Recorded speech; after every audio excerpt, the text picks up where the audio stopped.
Hello दोस्तों, स्वागत है हमारे YouTube channel art and study material में। और देखिए, आज हम बात करेंगे पॉलिटेक्निक थर्ड सेमेस्टर के सब्जेक्ट ईएम यानी इंजीनियरिंग मटेरियल या इंजीनियरिंग पदार्थ इसे हिंदी में कहते हैं कि चैप्टर फर्स्ट यानी जनरल इंट्रोडक्शन के पार्ट फर्स्ट को कवर करेंगे। और जो ये पार्ट फर्स्ट होगा, ये क्या होगा, अगर जिसको ये समझ में आ गया उसके लिए जो चैप्टर है वो सरल हो जाएगा। ठीक है, वो इजी हो जाएगा समझने के लिए। तो चलते हैं, देखिए सबसे पहले जो इंजीनियरिंग मटेरियल है। ठीक है, इंजीनियरिंग मटेरियल, तो इंजीनियरिंग मटेरियल क्या होता है, तो देखिए अगर कहा जाए ओनली फॉर क्या मटेरियल, अगर ओनली फॉर मटेरियल की बात हो रही है, ठीक है, ओनली मटेरियल, तो मटेरियल क्या है, मटेरियल यूनिवर्स में सभी चीज़ें क्या हैं, मटेरियल ही तो हैं। ठीक है, अगर वही बात हो रही है बट क्या होता है, इंजीनियरिंग मटेरियल लगा हुआ है। ठीक है, इंजीनियरिंग मटेरियल, तो ये क्या है, जो इंजीनियरिंग फील्ड में यूज होती हैं उसे इंजीनियरिंग मटेरियल कहा जाता है। जो कौन यूज करते हैं, तो इंजीनियर्स क्या करते हैं, इसका यूज करते हैं इंजीनियर्स। ठीक है, इसे याद रखेंगे। तो यही हमारा क्या है, इंजीनियरिंग मटेरियल है। अब देखिए बात करते हैं, जो इंजीनियर होते हैं वो जो अपने कामों में जो मटेरियल यूज करते हैं उसे ही इंजीनियरिंग मटेरियल कहा जाता है।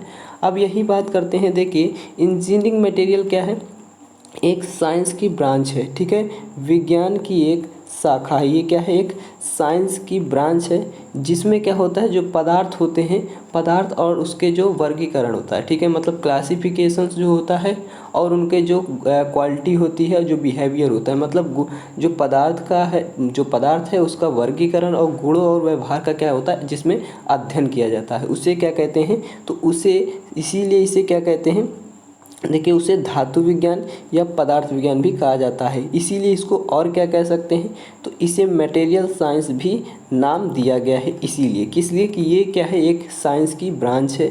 ठीक है, याद रखेंगे, इसको मटेरियल साइंस भी कहा जाता है और ये एग्जाम में पूछा भी गया है कि मटेरियल साइंस की डिफिनीशंस। ठीक है, अब देखिए, अब चलते हैं आगे। तो देखिए जो इंजीनियरिंग मटेरियल है इसके बात करते हैं क्लासिफिकेशंस की। ठीक है, इसके क्लासिफिकेशन की अगर बात करें, ठीक है, इसके वर्गीकरण की, तो देखिए इसके अगर क्लासिफिकेशंस की बात करें तो देखिए इसको 4 टाइप्स में डिवाइड किया गया है। तो देखिए जो फर्स्ट हमारा होगा वो क्या होगा, तो ये हमारा मेटल्स हो जाएगा। ठीक है, मेटल्स। और जो सेकंड होगा वो हमारा सेरेमिक्स हो जाएगा, जो सेरेमिक्स होता है। ठीक है, सेरेमिक्स। और जो हमारा थर्ड होगा वो क्या हो जाएगा, तो वो देखिए हमारा कंपोजिट्स हो जाएगा। ठीक है, कंपोजिट्स, देखिए कंपोजिट जिट्स जो कंपोजिट्स जो हो जाएगा। और फोर्थ जो हमारा होगा ये क्या हो जाएगा, ऑर्गेनिक पॉलीमर्स। ठीक है, ऑर्गेनिक पॉलीमर्स यानी इसे देखिए हिंदी में क्या कहते हैं, मेटल्स को तो धातुएं कहते हैं, सेरेमिक्स को सेरेमिक्स ही कहते हैं, जो कि क्या होते हैं, धातुओं के ऑक्साइड होते हैं, यानी ऑक्साइड ऑफ मेटल्स। और कंपोजिट जो जिसको हिंदी में बोलते हैं संगठन। ठीक है, अभी आप देखिए संगठक या संगठन दोनों ही बोल सकते हैं।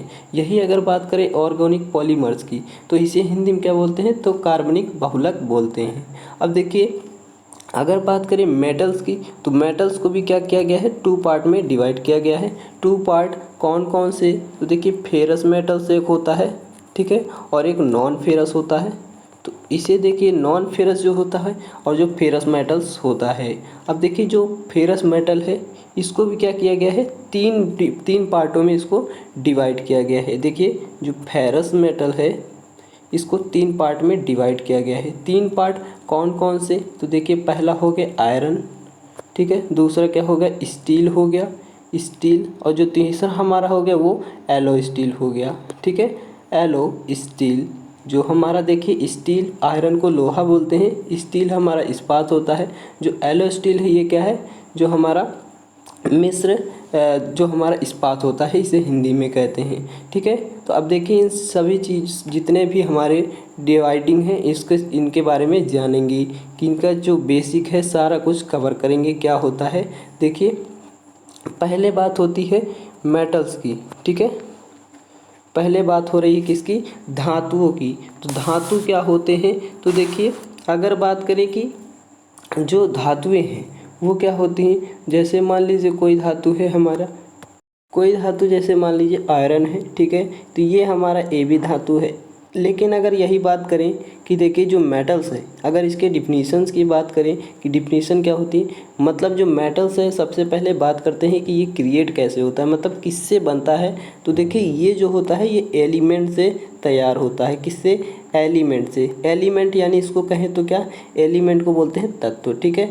एलिमेंट हो गया, इसी से इसको तैयार किया जाता है मेटल्स को। अब देखिए जो इलेक्ट्रॉन छोड़कर क्या होता है, मेटेलिक बॉन्ड बनाते हैं। कौन? जो इलेक्ट्रॉन को, देखिए इलेक्ट्रॉन को जो छोड़कर मेटेलिक बॉन्ड बनाते हैं वही हमारा क्या कहलाता है, मेटल्स कहलाता है। अगर एग्जाम्पल की बात करें, ये डिफिनेशन देखिए जो हो गई ये इंजीनियरिंग लैंग्वेज में हो गई, ठीक है, इंजीनियरिंग लैंग्वेज में।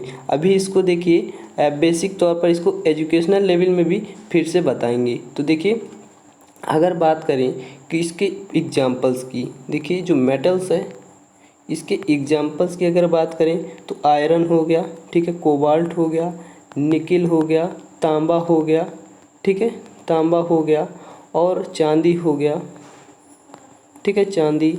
इसी प्रकार के क्रोमियम हो गया ये, और जो प्लेटिनम है ये सभी क्या हैं, ये सभी ही मेटल्स हैं यानी धातुएं हैं। तो इन सभी को याद रखेंगे। मान लीजिए आपका एमसीक्यू टाइप का क्वेश्चन बन गया 1 नंबर का, क्योंकि देखिए पहले फर्स्ट से आपका जो पहला आता है जो खंड होता है वो क्या होता है, एमसीक्यू क्वेश्चंस होते हैं या शॉर्ट क्वेश्चंस होते हैं। तो उसमें 1 नंबर का क्वेश्चन बन सकता है निम्न में से कौन से धातु हैं, ठीक है। तो आप लोग को उसको चॉइस करके बता देना है। तो इसी प्रकार से आपका 1 नंबर का क्वेश्चन बन सकता है। अब देखिए बात करते हैं कि इसको सिंपल भाषा में, कि अगर साधारण भाषा में इसकी लैंग्वेज कहें या डिफिनीशंस कहें तो देखिए धातुएं क्या होती हैं, चमकदार होती हैं, ठीक है। धातुएं क्या होती हैं, चमकदार होती हैं। और इस जो पारा होता है उसको छोड़कर सभी धातुएं क्या होती हैं, ठोस होती हैं, सॉलिड होती हैं। पारा को छोड़कर सभी धातुएं जो होती हैं वो ठोस होती हैं, सॉलिड होती हैं। किसको? पारा यानी Hg को छोड़कर। बाकी सब ये सभी क्या हैं, ये सब सॉलिड हैं, ठीक है। तो और देखिए जो धातु होती हैं वो ऊष्मा और विद्युत के क्या होती हैं, सुचालक भी होती हैं। यही हमारा क्या कहलाता है, धातु कहलाता है। तो इतना याद रखेंगे, ठीक है। अब चलते हैं नेक्स्ट पर। तो नेक्स्ट हमारा क्या था, तो नेक्स्ट हमारा सेरेमिक्स था, ठीक है, सेरेमिक्स। अब सेरेमिक्स क्या है तो इसके बारे में जानते हैं। तो देखिए ये हमने बताया कि ये हमारा क्या है, ये हमारा ऑक्साइड है, किसका, तो मेटल्स का, ठीक है। ये हमारा मेटल्स का ऑक्साइड है, यानी कहें तो ऑक्साइड ऑफ मेटल्स, ठीक है, ऑक्साइड ऑफ मेटल्स। ये हमारे जो धातु होते हैं उसके सभी क्या होते हैं, ऑक्साइड होते हैं। इसी को सेरेमिक्स कहा जाता है। अब देखिए जो सेरेमिक्स होता है ये कंपाउंड होता है, यौगिक होते हैं, किसके किसके, तो मेटल्स के, देखिए मेटल्स एंड नॉन मेटल्स के, ठीक है, मेटल्स एंड नॉन मेटल्स के क्या होते हैं, ये कंपाउंड होते हैं, ठीक है, यौगिक होते हैं, याद रखेंगे। इसी को क्या कहते हैं, सेरेमिक्स कहते हैं। अब देखिए फॉर एग्जांपल की अगर बात कर लें, एग्जांपल क्या क्या हो जाएगा, जैसे आपका ZnO हो गया है, ठीक है, और SiC हो गया, देखिए, और Al2O3 हो गया, SiO2 हो गया, ठीक है, MgO हो गया। ये सभी क्या है, ये सभी ही देखिए ऑक्साइड है, ठीक है, ये सभी क्या हैं, ये धातुओं के ऑक्साइड हैं। इसी को सेरेमिक्स कहा जाता है। अब चलते हैं नेक्स्ट पर। तो नेक्स्ट क्या है हमारा, तो नेक्स्ट हमारा था कंपोजिट्स, ठीक है, कंपोजिट्स। ये हमारा कंपोजिट्स यानी संगठक, ठीक है, जो संगठक मतलब जो धातुओं को मिलाकर क्या क्या मिलाकर उनको बनाया गया है, ठीक है। अब देखिए बात करते हैं कंपोजिट्स के बारे में। तो देखिए ये जो होते हैं ये 2 मटेरियल से मिलाकर बनाए जाते हैं, मतलब कोई भी 2 मटेरियल है उनको मिलाकर ही बनाए जाते हैं। जैसे मान लीजिए मेटल्स हो गया, ठीक है, और इसको अगर हम प्लस इसमें क्या कर दें, सेरेमिक्स कर दें, सेरेमिक्स, तो ये हमारा क्या तैयार हो जाएगा, सेरेमिक्स और जो मेटल्स जोड़ दें तो ये हमारा कंपोजिट्स तैयार हो जाएगा। या सेरेमिक्स या अगर यहाँ पर और कोई मटेरियल जोड़ देते हैं जैसे पॉलीमर हो गया तो भी हमारा जो हमारा कंपोजिट्स होगा ये तैयार हो जाएगा। अगर बात करें कि इसको किस लिए तैयार किया जाता है, मतलब इसको किस लिए 2 धातुओं को जोड़कर निर्मित किया जाता है, किस लिए इसका यूज किया जाता है, तो देखिए इसका जो उद्देश्य होता है। और क्योंकि देखिए जो कंपोजिट होता है, जो कंपोजिट मेटल बनाने का जो दोनों मटेरियल है, जो हमारा मेटल्स और सेरेमिक्स है, जिसको हमने जोड़ा है, वो उत्तम गुणों को सम्मिलित करके नया एक मटेरियल का नाम देता है, नए मटेरियल का निर्माण करता है। इसलिए इन दोनों को जोड़ा जाता है नए मटेरियल का। ठीक है, याद रखेंगे, नए मटेरियल का क्या करता है, निर्माण करता है, इसलिए इसको यूज किया जाता है। अब देखिए बात करते हैं जिसमें वे सभी गुण हो जाते, जिसमें क्या होते हैं, वे सभी गुण हो जो किसी एक में ना हो। मतलब देखिए अगर इसमें मतलब कोई भी जिसमें सभी गुण हो, मतलब इसमें मान लीजिए मेटल्स में सभी गुण हैं, ठीक है, तो अगर किसी इन दोनों में से मान लीजिए कोई भी एक मान लीजिए कोई मेटल्स है, ठीक है, उसमें सभी क्वालिटी होनी चाहिए, इन दोनों में से ना हो। ठीक है, तो याद रखेंगे। अगर एग्जांपल्स की बात करें, देखिए फॉर एग्जांपल मान लीजिए जैसे फाइबर ग्लास हो गया, ठीक है, फाइबर ग्लास हो गया, और एक इसका सबसे अच्छा उदाहरण है CF। देखिए CFRP इसे पूरा नाम भी पूछ सकता है। तो CFRP पूरा नाम क्या होता है, कार्बन फाइबर जो रेनफोर्स्ड पॉलीमर्स होता है, इसका पूरा नाम। ठीक है, कार्बन फाइबर रेनफोर्स्ड पॉलीमर्स इसका पूरा नाम होता है, तो इसको भी याद रखेंगी। अब देखिए चलते हैं नेक्स्ट जो टाइप्स था हमारा, क्या था नेक्स्ट टाइप, तो ऑर्गेनिक पॉलीमर्स था। ठीक है, ऑर्गेनिक पॉलीमर। तो ऑर्गेनिक पॉलीमर ये क्या है, तो हमने बताया इसको कि कार्बनिक बहुलक क्या होते हैं, जैसे मान लीजिए प्लास्टिक हो गया, ठीक है, प्लास्टिक हो गया, रबड़ हो गया, तो ये सभी हमारे क्या हैं, कार्बन जो हमारे ये दोनों ही क्या हो गए, कार्बनिक हो गया, प्लास्टिक हो गया, रबड़ हो गया, ये क्या होते हैं, ऑक्सीजन, नाइट्रोजन और हाइड्रोजन जैसे तत्वों से मतलब एलिमेंट की लंबी चेन को निर्मित करते हैं। मतलब जो पॉलीमर्स है, ठीक है, ये क्या करता है, एक लंबी चेन को बनाता है, एक लंबी चेन बनाता है, जिसमें क्या होते हैं, ऑक्सीजन, हाइड्रोजन, नाइट्रोजन, देखिए नाइट्रोजन हो गया, ठीक है, N2। तो इससे क्या होते हैं, इन सभी एलिमेंट से एक लंबी चैन श्रृंखला बनाई जाती है। ठीक है, अब देखिए कुछ मेटल्स मतलब ऐसे होते हैं जो क्या होते हैं, जैसे पेपर्स हो गया, लकड़ी हो गया, ईंधन हो गया, ठीक है, फ्यूल्स जो होते हैं, और बेकेलाइट, ये सभी इसके एग्जाम्पल हैं, याद रखेंगे। ठीक है, नॉर्मल है ये, ठीक है, नॉर्मल। तो अब चलते हैं नेक्स्ट पर। तो देखिए जो हमारा नेक्स्ट इंजीनियरिंग मटेरियल था वो हमारा था फेरस, क्योंकि देखिए मेटल्स के 2 टाइप्स थे, मेटल्स के कौन कौन से, तो देखिए नॉन फेरस था, ठीक है, और फेरस था। तो फेरस और नॉन फेरस, यानी फेरस की अगर बात करें, फेरस मेटल्स इसको बोलते हैं लौह धातुएं, और इसको नॉन फेरस को क्या बोलते हैं, तो इसको अलौह धातुएं बोलते हैं। इसको क्या बोलते हैं, लौह धातुएं, और इसको अलौह धातुएं। ठीक है, अब देखिए लौह धातुएं क्या होते हैं, जो फेरस मेटल्स होते हैं। तो फेरस मेटल जो होते हैं, ठीक है, जो धातु क्या होते हैं, आयरन से मिलकर बने होते हैं, और इसमें इनको चुंबकीय गुण भी होता है, उसे ही फेरस मेटल बोलते हैं।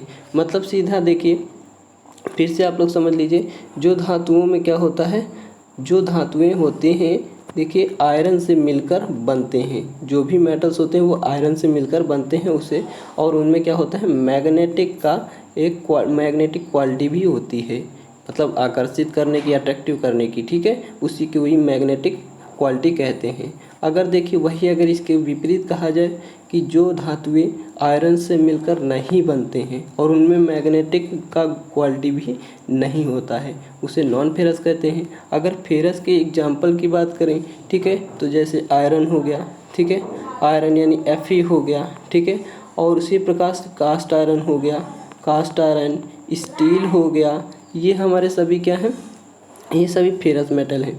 नॉन फेरस मेटल के अंतर्गत क्या क्या आ जाएंगे, तो देखिए कॉपर हो गया, ठीक है, कॉपर हो गया, एल्युमिनियम हो गया, प्लेटिनम हो गया, ये सभी हमारे प्लेटिनम, एल्युमिनियम, जिंक, ये सभी क्या हैं, नॉन फेरस मेटल के अंतर्गत आ जाते हैं। अब देखिए एक चीज़ और बता दें कि इनमें और पॉइंट्स भी हैं। देखिए फिर नॉन फेरस, ये हमारा फेरस मटेरियल्स हो गया, ठीक है, ये हमारा नॉन फेरस हो गया, मेटल्स हो गया, ठीक है, नॉन फेरस मेटल्स।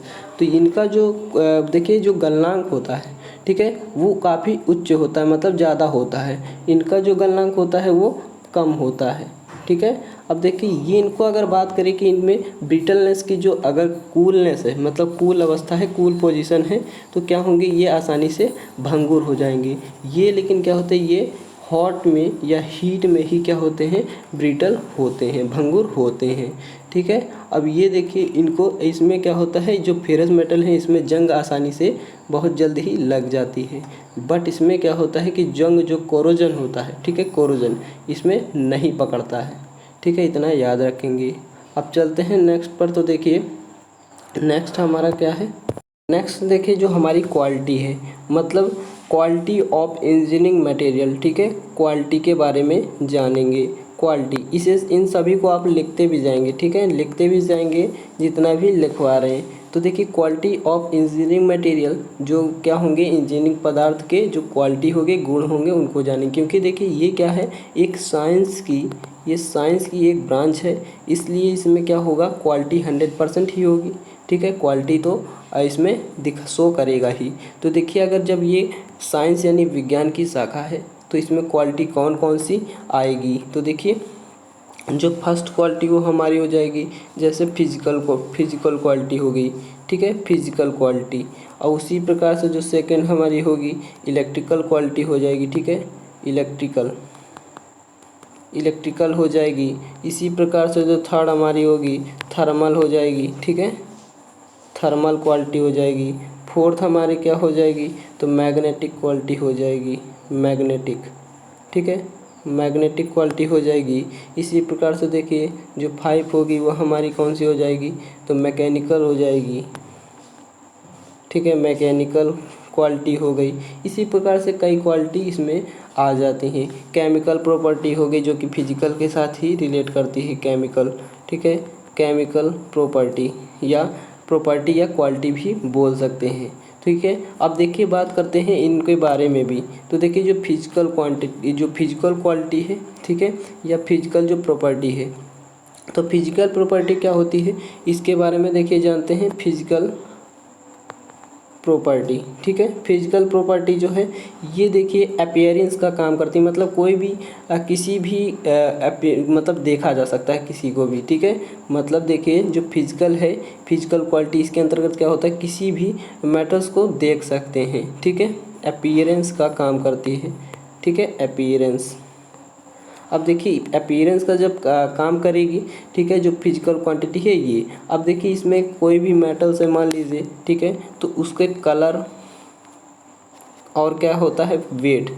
ठीक है, कलर और वेट से इसको चेक कर सकते हैं। मतलब कि जैसे मान लीजिए गोल्ड है, ठीक है, मान लीजिए गोल्ड है, सोना है, तो इसको कलर से बता सकते हैं, क्योंकि वेरियस मेटल्स होते हैं तो उनको कलर से, वेट से पहचाना जा सकता है। ठीक है, तो इसमें क्या होगा, जैसे मान लीजिए गोल्ड का हमने एग्जांपल लिया, तो गोल्ड क्या होता है, येलो कलर का होता है, तो उसको पहचाना जा सकता है कलर से ही। और कुछ जो वेरियस मेटल्स होते हैं उनको वेट से भी पहचाना जाता है। ठीक है, इसीलिए इनका जो इंटरनल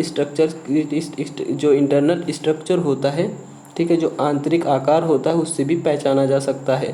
जैसे मान लीजिए कोई मेटल से, मान लेते हैं कास्ट आयरन है। ठीक है, देखिए कास्ट आयरन है, तो कास्ट आयरन में क्या होगा, कास्ट आयरन को अगर उसको काटा जाए, ठीक है, तो जो इंटरनल उसका स्ट्रक्चर होगा वो एक प्रकार से दानेदार टाइप का शो करेगा, मतलब दिखाई देगा। इसी प्रकार से कई मटेरियल्स को अगर कटिंग की जाती है तो वो अलग अलग या वेरियस टाइप के जो शेप होते हैं वो शो करते हैं। ठीक है, अब देखिए बात करते हैं जो हमारा, देखिए केमिकल है कि केमिकल प्रॉपर्टी क्या हो जाएंगी।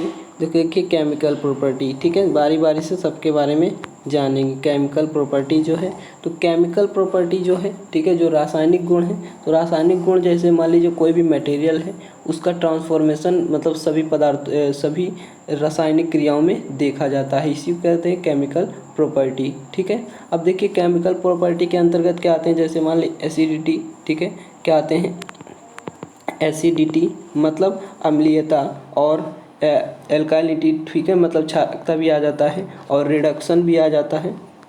ठीक है, रिडक्शन यानी अपचयन, ये सभी क्या होते हैं, रिडक्शन हो गया, ऑक्सीडेशन भी हो जाता है। रिडक्शन के साथ ही, ठीक है, ऑक्सीडेशन। तो ये सभी क्या होते हैं, ये सभी ही केमिकल प्रॉपर्टीज़ के अंतर्गत आते हैं, ठीक है। तो इस कोरोजन, ठीक है, कोरोजन जो होता है जंग लगना, ये भी क्या होता है, ये भी रासायनिक गुण के अंतर्गत ही आता है। अब देखिए बात करते हैं नेक्स्ट पर। तो नेक्स्ट हमारा क्या है, तो नेक्स्ट हमारा जैसे मैग्नेटिक है, ठीक है, मैग्नेटिक। तो मैग्नेटिक क्वालिटी है जो प्रॉपर्टी है, इसके अंतर्गत क्या होगा, तो जैसे परमिबिलिटी हो गया, ठीक है, परमिबिलिटी। तो परमिबिलिटी यानी इसको बोलते हैं चुंबकशीलता। तो परमिबिलिटी को म्यू से डिनोट करते हैं। म्यू बराबर क्या होता है, तो देखिए म्यू बराबर होता है B/H, ठीक है, B/H। तो ये भी हमारा कौन सी क्वालिटी है, तो मैग्नेटिक प्रॉपर्टी है, ठीक है। उसी प्रकार से अगर कहें तो सुपर कंडक्टिविटी भी क्या है, ये मैग्नेटिक प्रॉपर्टी ही है, सुपर कंडक्टिविटी जो हमारा सुपर चालकता होता है, ठीक है। अब देखिए चलते हैं नेक्स्ट प्रॉपर्टी। तो नेक्स्ट प्रॉपर्टी क्या है, तो नेक्स्ट प्रॉपर्टी की अगर बात करें तो इलेक्ट्रिकल प्रॉपर्टी, ठीक है, इलेक्ट्रिकल प्रॉपर्टी। इलेक्ट्रिकल प्रॉपर्टी के अंतर्गत जैसे मान लीजिए रेजिस्टेंस हो गया, ठीक है, जो कि प्रतिरोध होता है, रेजिस्टेंस R हो गया। उसके बाद कंडक्टेंस हो गया जिसको चालक बोलते हैं, ठीक है, कंडक्टेंस। वैद्युत ध्रुवाघूर्ण हो गया, ठीक है, इलेक्ट्रिक डाईपोल, ठीक है, डाई इलेक्ट्रिक, ठीक है, जो हमारा ये डाई इलेक्ट्रिक हो गया, ठीक है, जो ये डाई इलेक्ट्रिक द्विध्रुव आघूर्ण हो गया, ठीक है। अब देखिए बात करते हैं कि जो हमारा अगली प्रॉपर्टी बची थर्मल, ठीक है, थर्मल प्रॉपर्टी। तो थर्मल प्रॉपर्टी के अंतर्गत क्या होगा, तो जो कि थर्मल प्रॉपर्टी जैसे हो गया ऊष्माधारिता, ठीक है, ऊष्माधारिता हो गई, ठीक है, जिसको क्या बोलते हैं, हीट कैपेसिटी बोलते हैं। और इसी प्रकार से स्पेसिफिक हीट होता है, थर्मल एक्सपेंशन जो होता है, ठीक है, और जो थर्मल कंडक्टेंस होता है, देखिए ये हमारा क्या हो जाता है, ये थर्मल प्रॉपर्टी के अंतर्गत आता है। स्पेसिफिक हीट और थर्मल एक्सपेंट कोफिशिएंट, मतलब जो हमारा ऊष्मा प्रसार गुणांक होता है, हीट कैपेसिटी जिसको ऊष्माधारिता बोलते हैं, ठीक है, हीट कैपेसिटी, ये सभी ही थर्मल प्रॉपर्टीज़ के अंतर्गत आता है, ठीक है। तो ये सभी हमारी क्या है, ये सभी ही प्रॉपर्टी हैं, ठीक है। अब देखिए एक और बचा है मैकेनिकल का। तो मैकेनिकल प्रॉपर्टी जैसे हमने आप लोगों को बताया था, ठीक है, मैकेनिकल प्रॉपर्टी ये तो बहुत इंपॉर्टेंट है, मैकेनिकल प्रॉपर्टी। तो मैकेनिकल प्रॉपर्टी हमने बताया था क्या, कि मटेरियल, देखिए जैसे इलास्टिसिटी हो गया, ठीक है, इलास्टिसिटी हो गया, प्लास्टिसिटी हो गया, डक्टिलिटी हो गया, ब्रिटलनेस हो गया और स्टिफनेस हो गया, ठीक है। और देखिए और क्या क्या हो जाएगा, तो और जैसे मान लीजिए हो गया फटीग, ठीक है। ये सभी हमारे क्या हैं, ये सभी ही मैकेनिकल प्रॉपर्टी के अंतर्गत आते हैं, जो कि हमने मॉस में बता दिया है, ठीक है। मॉस के जो फर्स्ट लेक्चर है, फर्स्ट पार्ट है, उसमें बताया है फर्स्ट चैप्टर, ठीक है। तो जो लोग नहीं देखें मॉस की, तो वो मॉस की वीडियो भी ज़रूर देख लें, ठीक है, बहुत इंपॉर्टेंट है, उससे हर बार एग्जाम में क्वेश्चन पूछा ही जाता है 100%। तो इसे आप लोग देख लेंगे। तो अगर आप लोग को वीडियो पसंद है तो मेरे वीडियो को लाइक करें, शेयर करें एंड सब्सक्राइब करें। Thanks for watching this video.